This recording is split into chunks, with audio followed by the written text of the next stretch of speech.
Hi, I'm Dr. Cybele Woon. I've been in ophthalmology and general ophthalmology and neuro-ophthalmology for 30 years. Today we're going to talk about diabetes in the eye. So how does diabetes affect your eye? As you may know, diabetes is the disease where your glucose metabolism or your sugar in your blood is abnormal. It's usually elevated.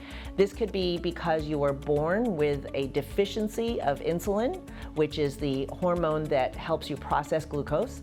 But more commonly, type 2 diabetes is very prevalent in America and is related to being above ideal body weight, and you develop insulin resistance, so you're not able to metabolize your glucose.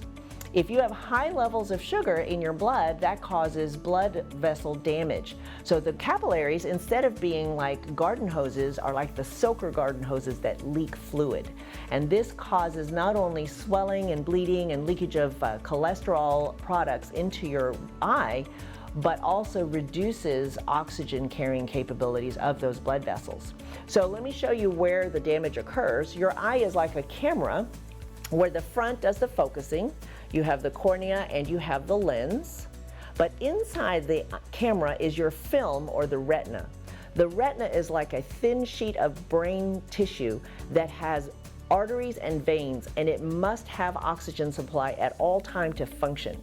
Diabetes causes damage to this tissue by depriving it of the proper circulation. If your eye doctor sees signs of diabetes, we call that diabetic retinopathy. Opathy means there's something wrong with something. And so retinopathy is something wrong with your retina. And there are different stages from non-proliferative to proliferative. Non-proliferative meaning that there's just bleeding or swelling. Proliferative meaning that there's such bad circulation that now your retina is growing new blood vessels in order to try to bring oxygen to the eye, but those blood vessels are abnormal. Your eye doctor is going to detect your retinopathy by doing a dilated eye exam. You may not have any symptoms in the early stages. Initially, when I look inside an eye, I might see a few dots of red blood, a few dots of yellow cholesterol that has leaked out of blood vessels, and that tells me the patient has diabetic retinopathy. In the advanced stages, you may just have blurry vision all the time, and that could be a sign of either poor circulation to the center of your retina or chronic leakage out of those blood vessels I told you about that are like soaker garden hoses. And you have a layer of fluid in the retina which can cause gradual permanent loss of vision. In the most advanced stages, you will actually start having bleeding into the eye, and you will notice this as a sudden increase in floaters or even a complete loss of vision where it feels like you're looking through a murky cloud. So these are all signs of diabetes, and even your eye pressure can go up at times, which can cause pain and pressure inside the eye. The initial treatment for diabetic retinopathy is observation. If you just have a little bit, you might be seen still once a year, or as it increases, you may need to be seen every 6 months.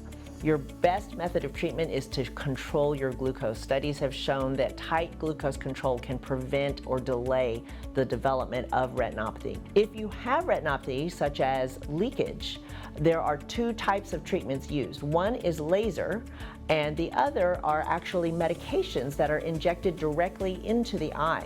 This has become a huge benefit to patients, as scary as that sounds, because it can prevent further vision loss by reducing the blood vessel growth and also causing the fluid to reabsorb. If I were your mother telling you how to control your retinopathy, I would say start with your diabetes. Diabetes control is the most important thing you can do to prevent retinopathy, and you need to be your own advocate and know your numbers. Ask your doctor what your A1C is, the number that tells how good your blood glucose has been controlled for the last 3 months. Check your own glucose, take charge of your medications, but go to the eye doctor every year. And that is so important because treatment can be done to prevent progression, and you cannot regain vision that has been lost. So please don't put off getting your diabetic eye exam. And thank you for watching today.